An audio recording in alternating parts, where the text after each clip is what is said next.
In the early 1960s, my brother, my sister, and I stood in our family's dining room alongside some of our neighborhood friends. We were all grade school age people. Our mouths were agape in total shock and curiosity. We could not ignore the fact that right before our eyes was a large oil painting of a completely naked lady. My siblings and I pretended not to know where that thing had come from, but the embarrassing fact was that our own mother, Kitty Bunn, had painted it and had the audacity to hang it there.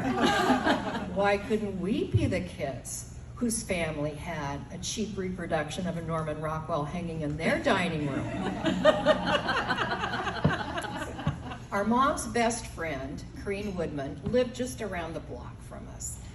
And she talked Mom into taking evening art classes at Oregon State University.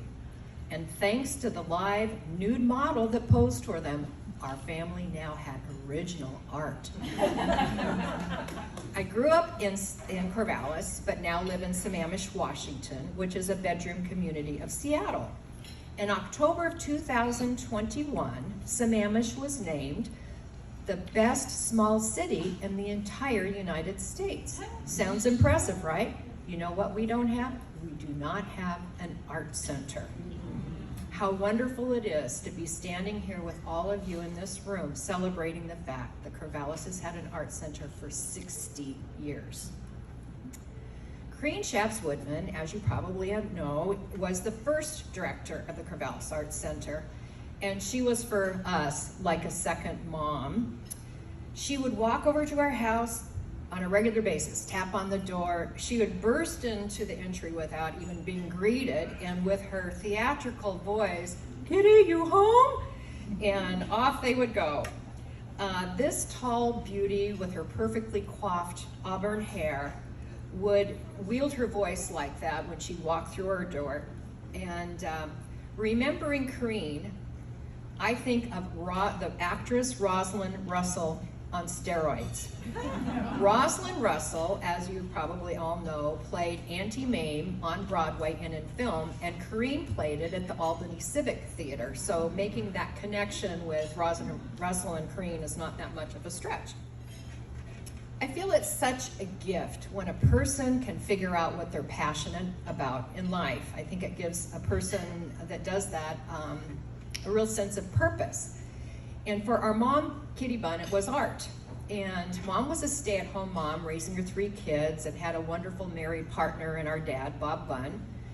But as I grew into adulthood, I also could see that in addition to finding her bliss by being a wife and a mom, she discovered some of her identity through art. And so she started creating art on a regular basis. And so most days as kids would get off the school bus and run home and look around, where's Mom? She'd be in the basement painting another picture. So once the art center came into existence, we kids would go along with her, kind of drug along, you know, as kids are. Well, Mom would help hang a show or set up for the Christmas sale. Going to the Christmas sale as a child, I think for us was really a treasured memory. But once in a while, our parents would get a babysitter, and as we would be at home with our babysitter dining on Swanson TV dinners, they would be attending one of the art center's many dinner fundraising soirees. Now I understand once there was an Indian theme, East Indian food theme, there was a French theme. I know my mom got really sick of making crepes.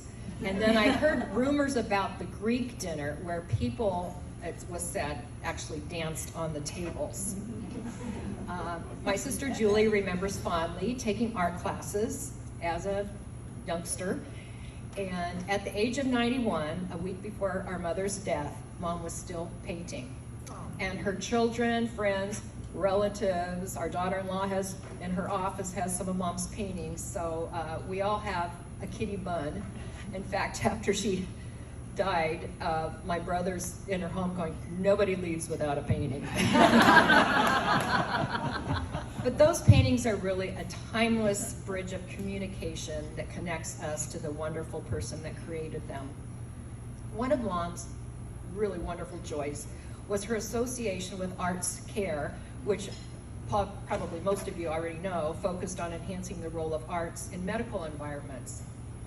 And what an utter joy I have had poring over the Corvallis Art Center's website. I've had a real flood of memories reading and remembering the names of all these people that worked so tirelessly to create the entity that not only exists, but thrives after 60 years. That is really an incredible thing. I think your website is amazing, by the way. It's really incredible. And what a labor of love it was when Marian Gathercole wrote The Unfolding of an Idea, a brief history of the Corvallis Art Center. A brief history? Brief? It was 55 pages long. I printed it off to prove it to you.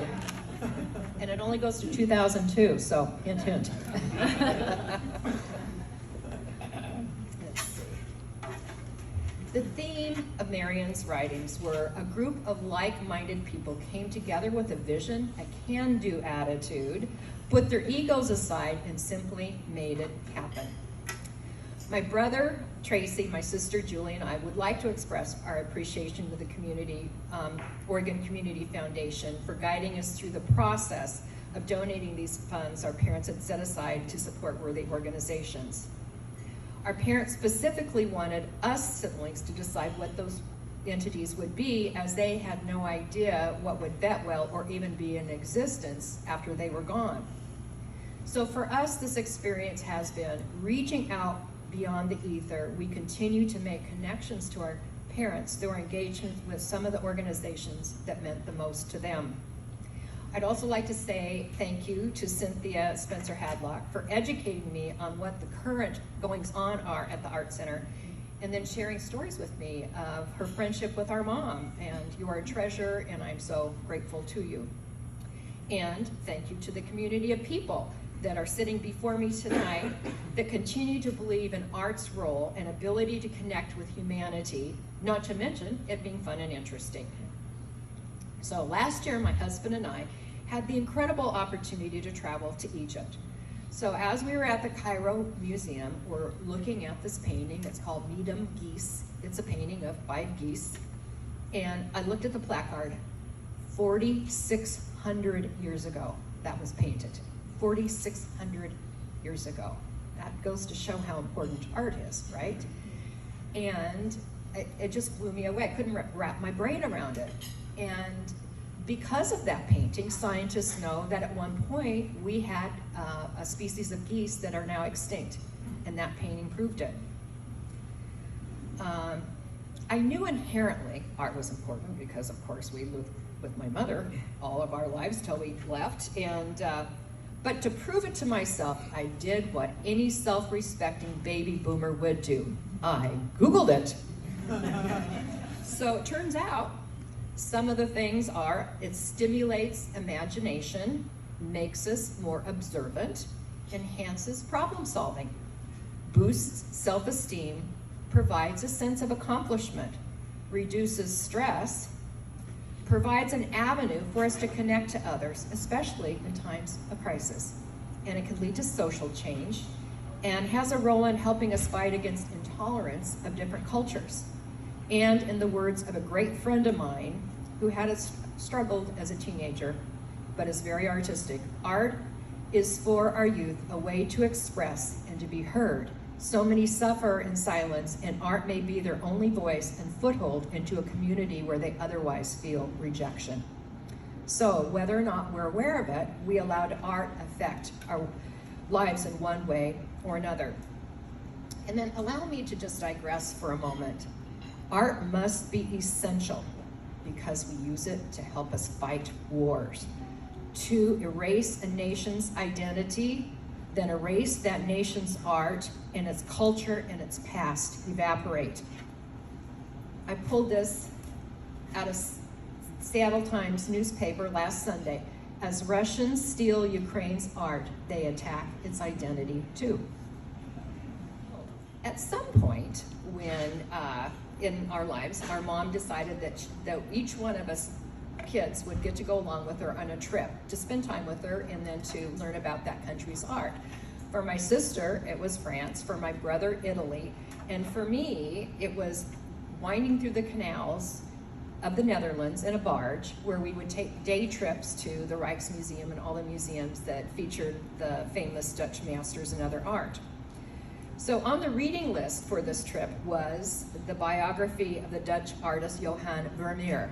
How many of you have heard of Vermeer? Okay.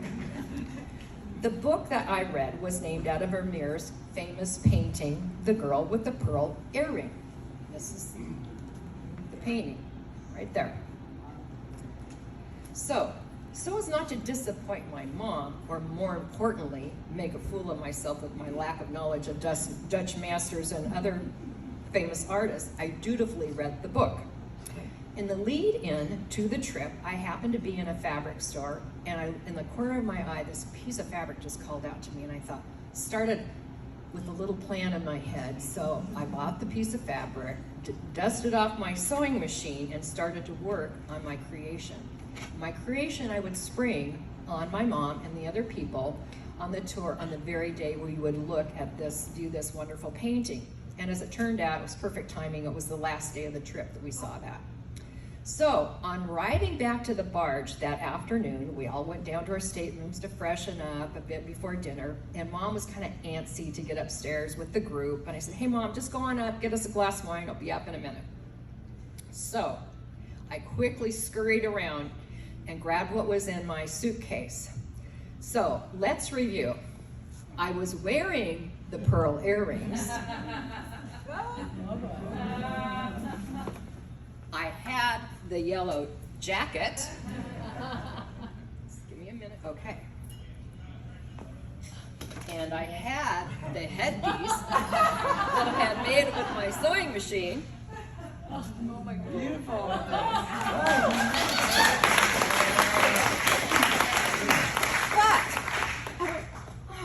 I forgot to bring the scarf. See, she's wearing a scarf. I'm in a panic. Okay, I gotta think of something. What can I do? And I spied what would solve my problem.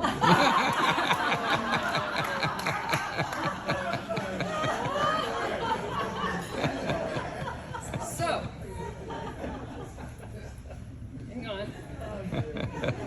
I've only practiced this in front of a mirror, not without. Okay, there's my scarf. So up the stairs I went to show them my creation. I'm going to step out here for a minute. So I went like this, and I didn't know if I was going to be offending every art aficionado in our group or get the intended laugh. But I just continued on, where I went, Vermeer, Vermeer on the wall, who's the fairest?